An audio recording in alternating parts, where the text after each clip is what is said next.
Dans la petite ville de York, en Pennsylvanie, la plupart des habitants sont chez eux à la tombée de la nuit.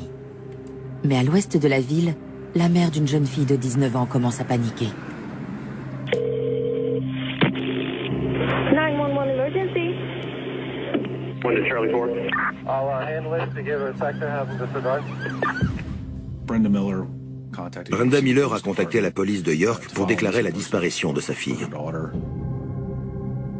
Erica, 19 ans, n'a pas donné signe de vie depuis 48 heures.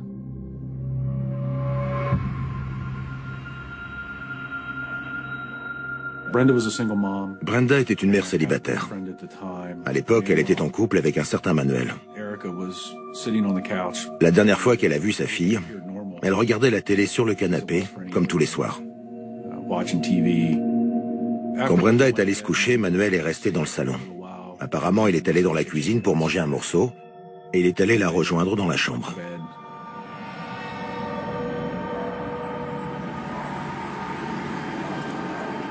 Le lendemain matin, Brenda s'est préparée pour sortir. Et elle s'est rendue compte qu'Erica n'était plus là. Erica avait laissé ses cigarettes, son briquet et son sac à main. Sa mère savait qu'elle ne serait jamais partie sans ses affaires. Brenda a passé quelques coups de fil et elle est partie travailler.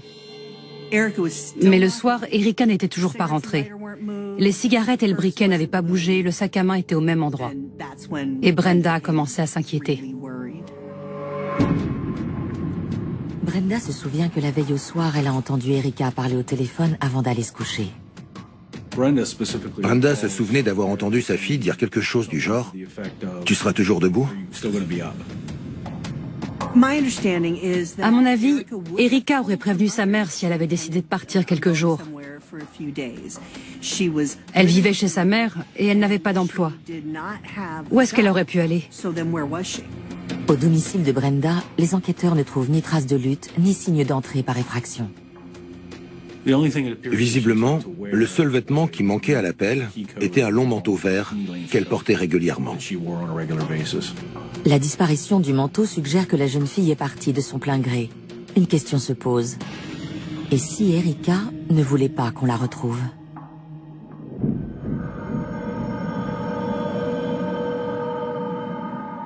À mon avis, certaines personnes se sont dit qu'elle était partie du jour au lendemain sur un coup de tête.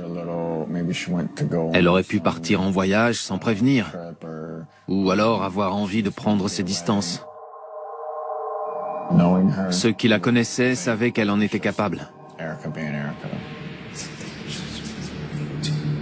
Erica était une adolescente comme les autres. Elle cherchait sa voie, comme tout le monde à cet âge-là. Chuck a décidé d'entrer dans l'armée. Et dès qu'il est parti, Erica l'a suivi. Mais elle n'était pas faite pour ça. Elle a quitté l'armée et elle est retournée vivre chez sa mère. D'instinct, ma mère a compris qu'il y avait un problème. Elle le sentait dans ses tripes. Elle savait qu'il lui était arrivé quelque chose.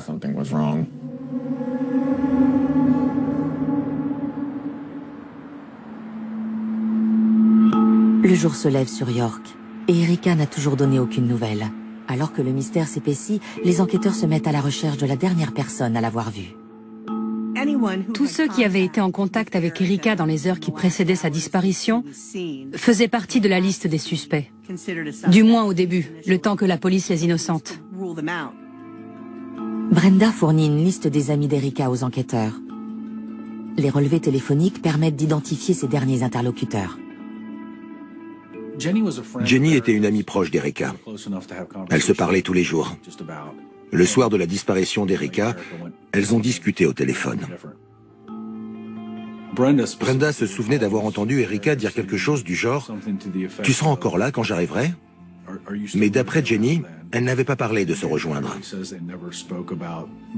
Elle ne savait pas qui Erica avait prévu de retrouver ce soir-là. Si les souvenirs de Brenda sont exacts, Erica a forcément parlé à quelqu'un d'autre que Jenny. Mais qui? Les enquêteurs retournent interroger les membres de la famille Miller. La première chose à faire, c'était d'interroger la dernière personne à avoir vu Erika le soir de sa disparition. Manuel faisait partie des suspects. Comme c'était le dernier à avoir vu Erika chez elle ce soir-là, enquêter sur lui. Manuel déclare aux enquêteurs qu'il est allé se coucher peu de temps après Brenda. Celle-ci confirme qu'il était à côté d'elle à son réveil. À mon avis, Manuel se demandait comment prouver son innocence.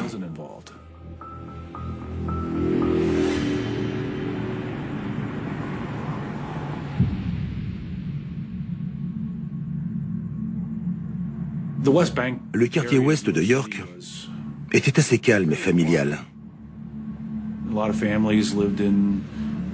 Il y avait beaucoup de maisons mitoyennes. C'est l'endroit idéal pour élever des enfants. Les maisons sont proches les unes des autres et la communauté est soudée. Dans cette rue-là, on avait placardé des affiches sur tous les poteaux et sur la devanture du magasin, au coin. On savait que les gens allaient en parler entre eux. Tout le monde se demandait où Erika avait pu passer.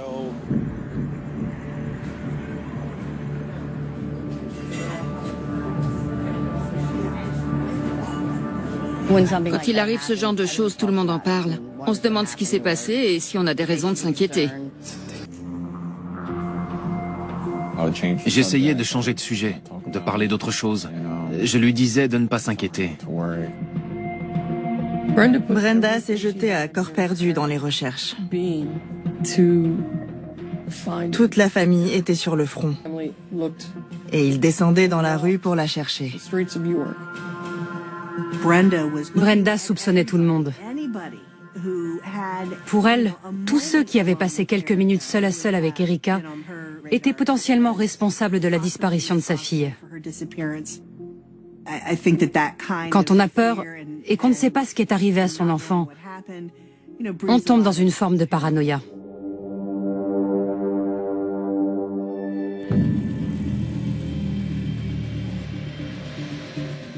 Toute la ville s'inquiète pour Erika. Mais un membre de la famille reste insensible à sa disparition. Ma mère ne m'a jamais demandé pourquoi je ne paniquais pas. Pourquoi je n'étais pas inquiet, pourquoi je ne me demandais pas où était Erika. Je savais que ma sœur n'avait pas disparu. Je savais où elle était.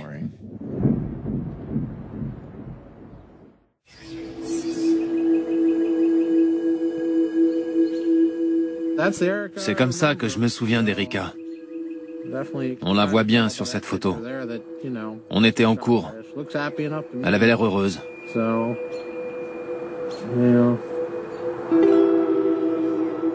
J'étais au lycée avec Erika. Elle avait 1 an de plus que moi. Je me souviens, c'était une fille assez petite et menue. Elle n'était pas très grande. Elle avait un côté garçon manqué. Ce n'était pas une lycéenne typique qui rêvait d'être pom-pom girl, elle avait une sacrée personnalité. Elle était du genre à dire que si les garçons pouvaient faire un truc, elle pouvait faire pareil.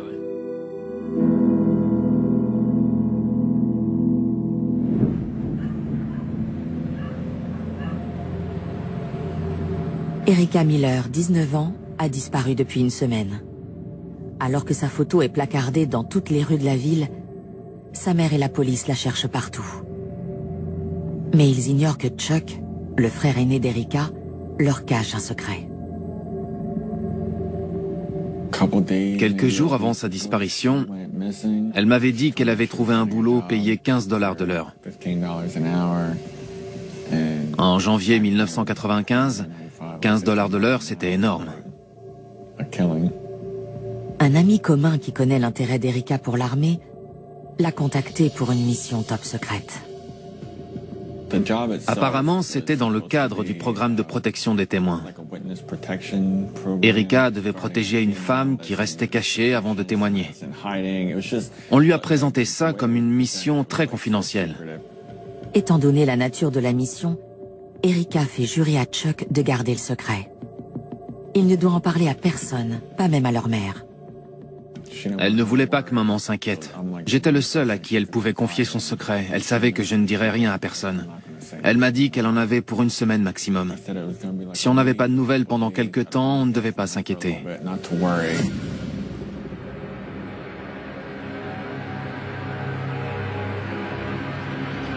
Les jours passent et Erika n'a toujours donné aucun signe de vie. Des informateurs anonymes contactent la police. Les informations qu'on nous donnait inquiétaient tout le monde. Surtout Brenda. Quand une jeune fille disparaît, j'essaie toujours de savoir quel genre de personne c'est. Qu'est-ce qu'elle aime? Qu'est-ce qu'elle fait? Est-ce qu'elle a une raison de disparaître?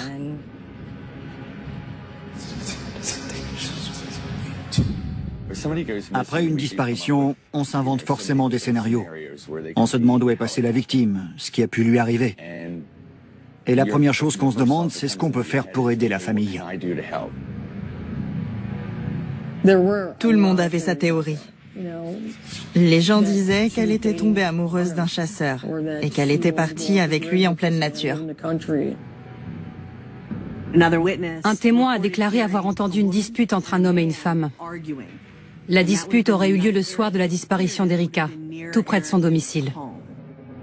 Les gens disaient qu'ils avaient vu Erika à tel ou tel endroit, avec telle ou telle personne.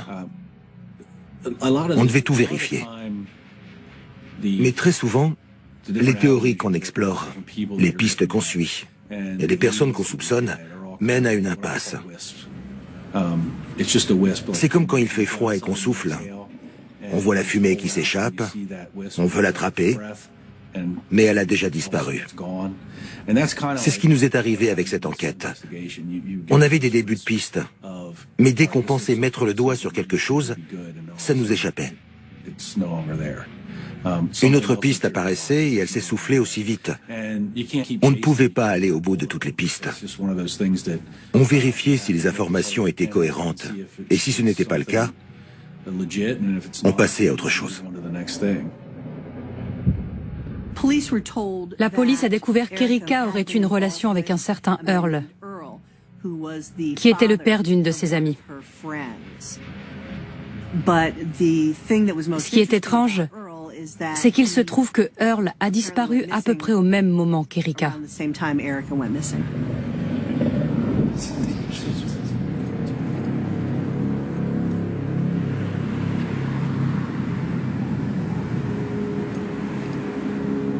Parmi toutes les pistes possibles, les enquêteurs s'intéressent particulièrement à un homme plus âgé qui aurait eu une liaison avec Erika.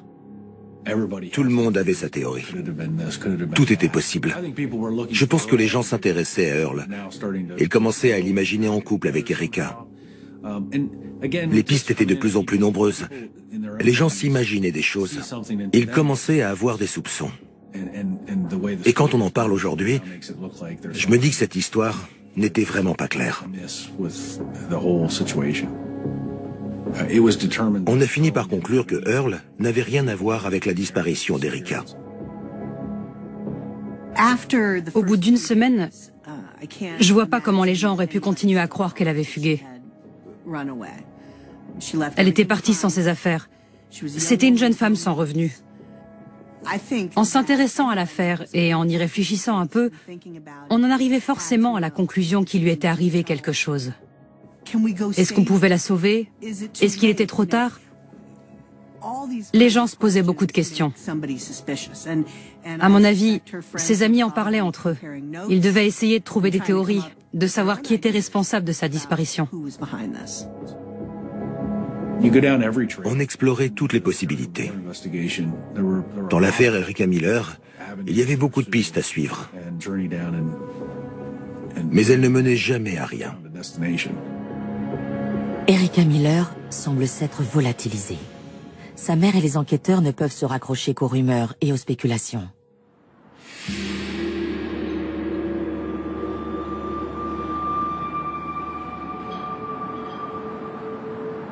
À ce moment-là, j'imagine que Brenda soupçonnait tout le monde. Elle devait se demander si ses proches lui disaient la vérité. La police soupçonne toujours la dernière personne à avoir vu Erika vivante. Manuel, le compagnon de Brenda. Manuel n'avait pas l'air aussi Je sais pas comment dire. Il n'était pas aussi inquiet que nous. Il avait l'air de vivre sa vie comme si de rien n'était. Alors que Manuel n'est d'aucun soutien, Bill, un vieil ami de la famille, poursuit les recherches aux côtés de Brenda. Brenda et Bill ont été ensemble pendant quelque temps, et ils sont restés amis. Il a aidé Brenda à distribuer des affiches et à chercher Erica. Il l'a soutenue. À chaque fois qu'on leur donnait des informations erronées ou qu'une nouvelle piste ne donnait rien, il était là. Il essayait de lui redonner espoir. Brenda avait besoin du soutien et de l'aide de ses amis pour distribuer les affiches. Un soir, j'étais au centre commercial avec ma femme et mes enfants. La mère d'Erica m'a reconnu.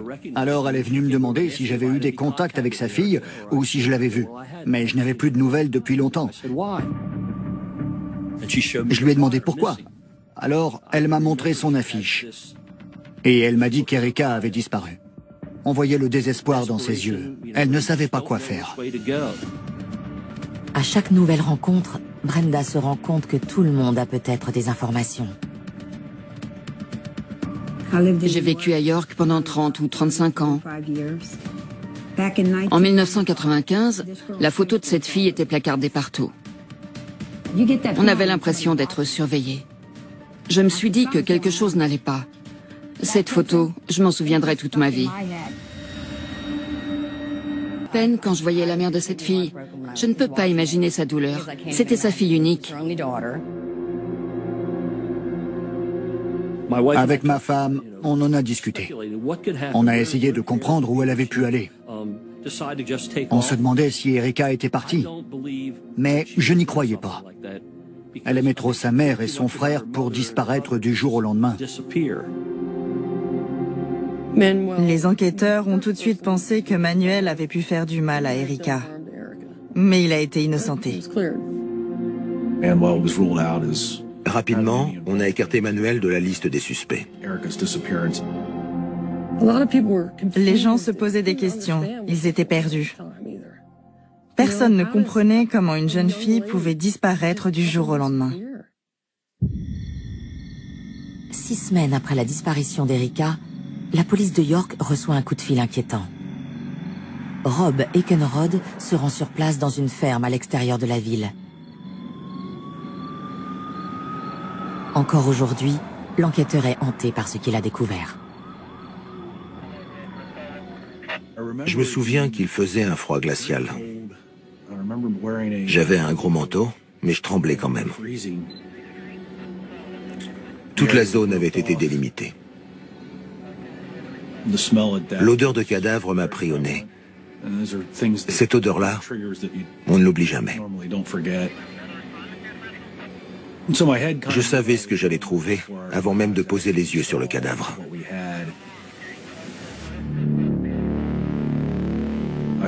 J'ai vu des restes humains au fond d'une tombe qui avaient été creusés très méticuleusement.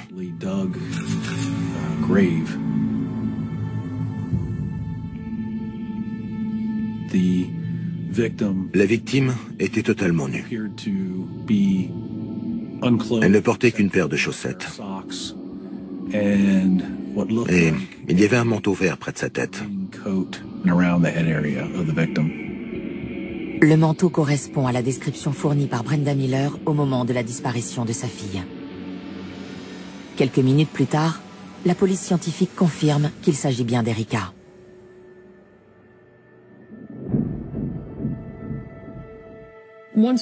Quand on a su ce qui était arrivé à Erica et comment elle était morte,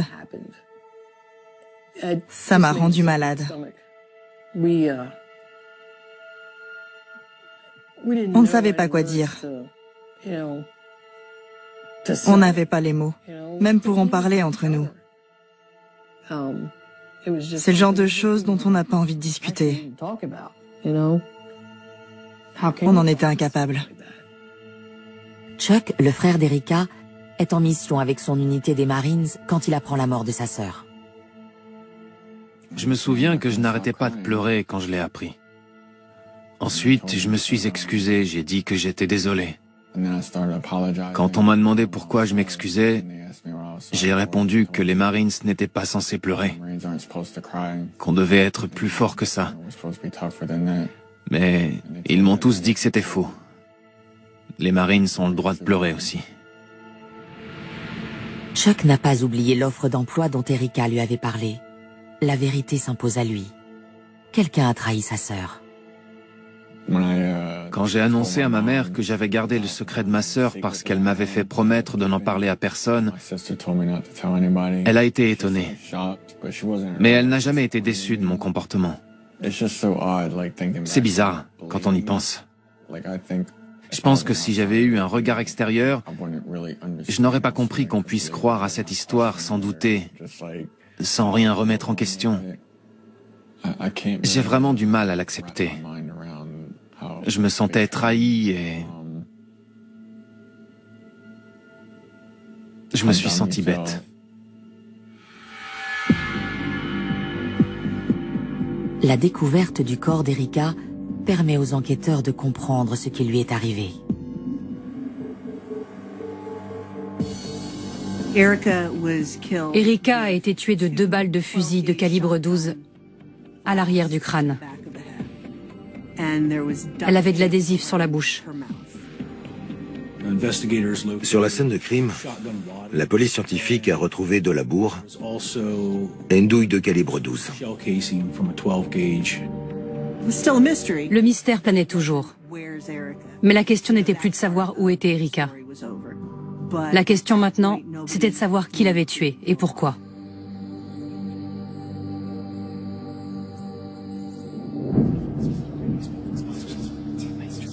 En général, ce sont les membres de la famille ou en tout cas quelqu'un qui connaissait la victime. On soupçonnait toutes les personnes proches d'Erica. Le compagnon de sa mère, ses petits copains, ses amis, ses collègues. Parfois, on peut taper dans l'œil de quelqu'un et finir raide mort. Qui aurait pu s'en prendre à elle?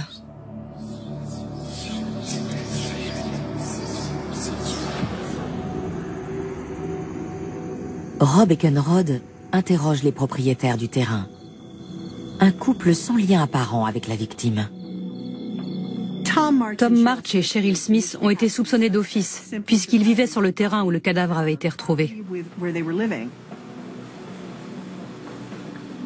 En perquisitionnant la maison du couple, les enquêteurs trouvent un fusil et des douilles correspondant à celles retrouvées sur la scène de crime. Le corps avait été retrouvé sur leur terrain. La douille de fusil retrouvée près de la victime correspondait au calibre de l'arme découvert dans un sac au-dessus du réfrigérateur de la cuisine.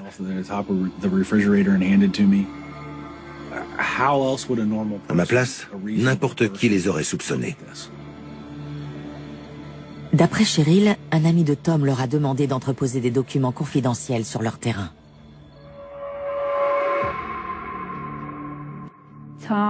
Tom avait un ami qu'on appelait Animal. On le connaissait depuis quelques années et il venait souvent à la ferme.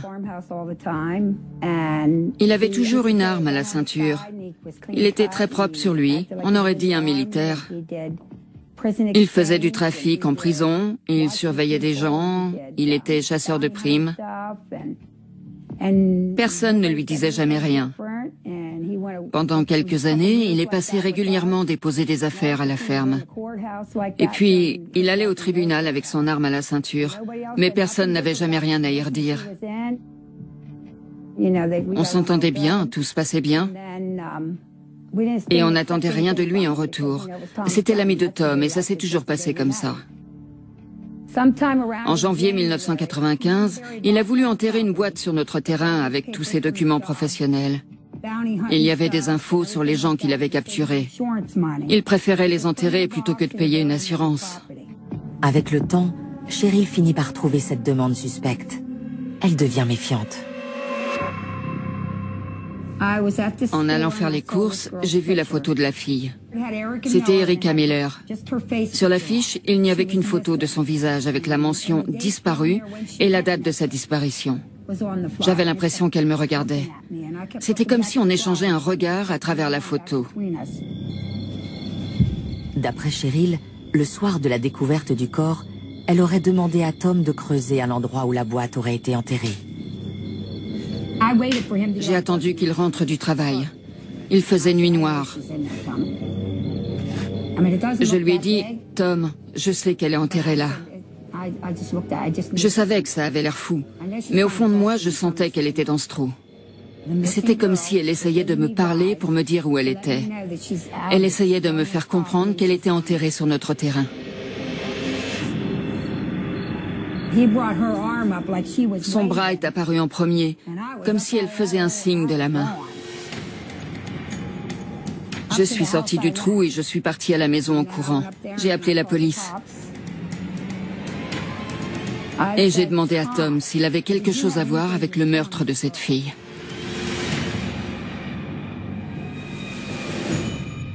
Commis à York, je l'apprenais dans les journaux, ou alors mes amis m'appelaient pour me prévenir. Je n'étais pas du genre à regarder les informations. Quand il arrive une chose pareille, on a tendance à s'inquiéter pour ses proches. Son corps a été retrouvé enterré sur le terrain d'une ferme. Un homme était venu enterrer quelque chose chez eux, sur leur terrain. Et quelques jours après, il y avait la photo d'une fille placardée partout.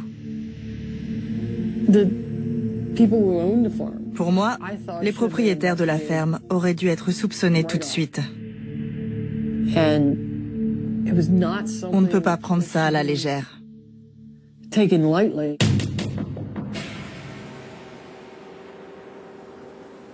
Avec la découverte du corps d'Erica Miller, l'enquête pour disparition inquiétante devient une enquête pour meurtre. Cheryl Smith et Tom March, les propriétaires de la ferme, doivent répondre de leurs actes au poste de police. À ce moment-là, on avait très peu d'indices. La seule chose qui pouvait nous permettre d'avancer, c'était ces témoins. Il fallait savoir s'ils nous disaient la vérité et si leur version des faits collait à nos découvertes. D'après Cheryl, tout a commencé quand un ami de Tom leur a demandé de lui rendre un étrange service. Personne ne demande à un ami d'enterrer une boîte sur son terrain. Je suis pas bête à ce point-là. Mais je savais que de toute façon, Tom ferait ce qu'il voulait. Elle était très en colère. Elle n'arrêtait pas de me hurler dessus en disant que c'était mon ami qui avait tué cette gamine. Moi, je m'attendais à trouver une boîte au fond du trou, c'est tout. Je cherchais juste une boîte. Je pensais pas tomber sur un cadavre. Pourtant, c'est ce qui s'est passé. Dès le début, je me suis dit que Cheryl ne savait absolument rien. Mais j'avais le sentiment que Tom ne nous disait pas toute la vérité. Si Cheryl semble dire la vérité lorsqu'elle clame son innocence, les preuves s'accumulent contre son mari Tom. Les rapports balistiques confirment que les douilles retrouvées près du corps d'Erica correspondent à son fusil. Pour moi, c'était évident. Soit ces gens étaient coupables, et ils mentaient, soit quelqu'un qu'ils connaissaient bien, ou plutôt quelqu'un qu'ils pensaient connaître, les avait piégés pour leur faire porter le chapeau. Pour faire éclater la vérité, les enquêteurs interrogent Tom sur son mystérieux ami. Moi, je le connaissais sous le nom de Animal. C'est comme ça qu'on me l'avait présenté. C'est vrai qu'il ressemblait à un animal. C'était un type imposant. Il devait faire 1m90 pour 90 kilos. Apparemment, il avait un arsenal personnel. Il était chasseur de primes. Il avait un badge, un gilet pare-balles, des menottes et tout l'attirail.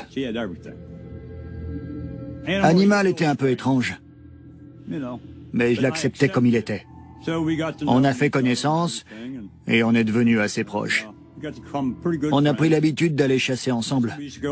On faisait pas mal de trucs ensemble. Un soir, il m'a dit qu'il avait besoin de ma voiture. Il m'a dit qu'on devait aller surveiller une maison pour trouver un mec et il m'a montré un avis de recherche. J'ai accepté de l'accompagner. Alors on est parti, chacun dans sa voiture. Et on est resté en planque devant la maison pendant plus de 2 heures. Je sais pas s'il surveillait vraiment ce mec-là ou si c'était quelqu'un d'autre. J'en sais rien. Parfois, il demandait à d'autres gens de l'aider à trouver quelqu'un ou à surveiller une maison. Ça a été comme ça pendant 5 ans. À force, je me suis dit que c'était son métier de surveiller les gens. Moi, ça me dérangeait pas de rester en planque dans ma voiture devant une maison. J'étais partant, j'étais très jeune, j'étais naïf. Tom dit-il la vérité? Le suspect est bien décidé à prouver sa bonne foi. Je suis passé au détecteur de mensonges. Ça a duré 2h30 au moins. On me posait sans arrêt les mêmes questions. Les techniciens reformulaient les phrases. Ça arrêtait pas. J'étais prêt à faire n'importe quoi pour prouver à tout le monde que j'avais rien fait de mal. Et je l'ai prouvé. Parce que je suis innocent. J'avais rien à voir avec ça. Je me sentais coupable parce que je m'étais fait avoir par mon ami. Mais je suis coupable d'aucun crime. Je m'en voulais parce que si j'avais fait plus attention, j'aurais peut-être pu faire quelque chose. Tom peut encore aider les enquêteurs en leur disant comment retrouver Animal. Je leur ai dit qu'ils devaient me rejoindre au boulot le lendemain.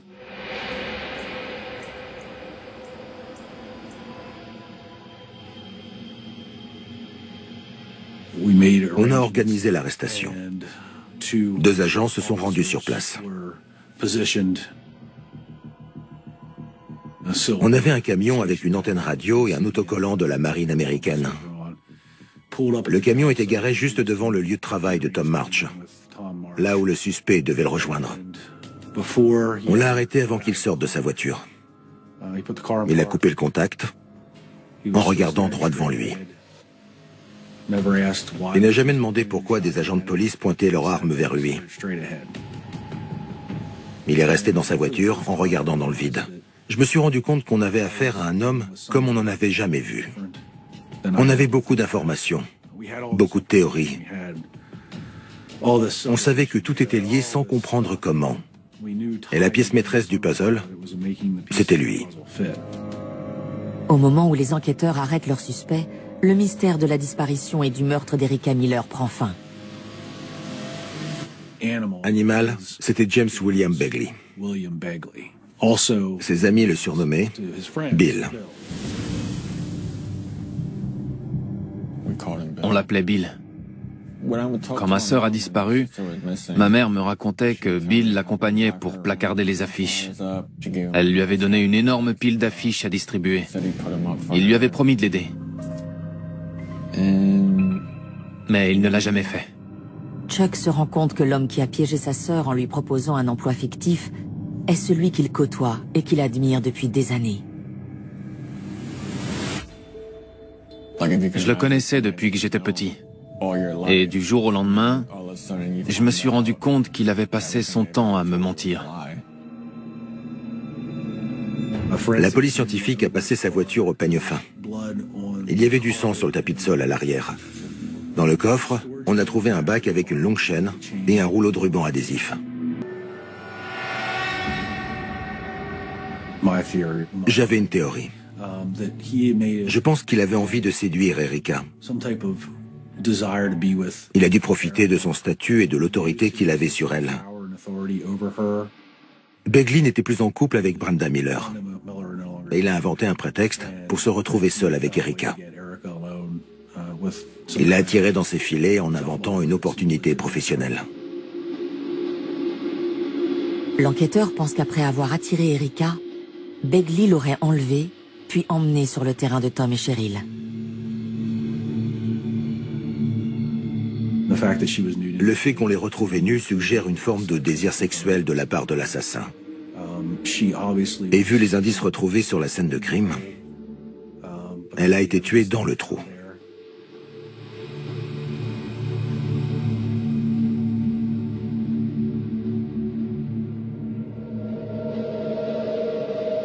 En juillet 1996, le tribunal déclare James Bill Begley, alias Animal, coupable du meurtre d'Erica Miller. Il est condamné à la prison à perpétuité. Earl, Manuel, Tom et Cheryl sont lavés de tout soupçon. Ça, c'est des photos de nous, quand on était petits. Et quand on était ado.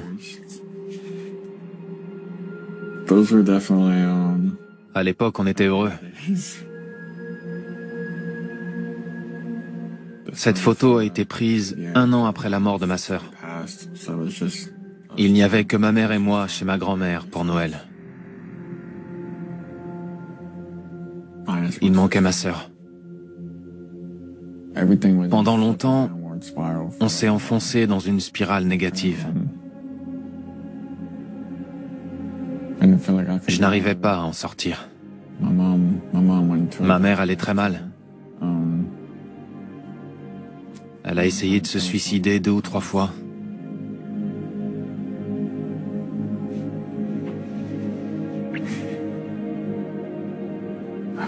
On ne se remet jamais d'un truc pareil. Je ne vois pas comment les gens peuvent s'attendre à ce que tout redevienne comme avant. Quand on a appris que Bill était coupable, on s'est tout de suite demandé pourquoi.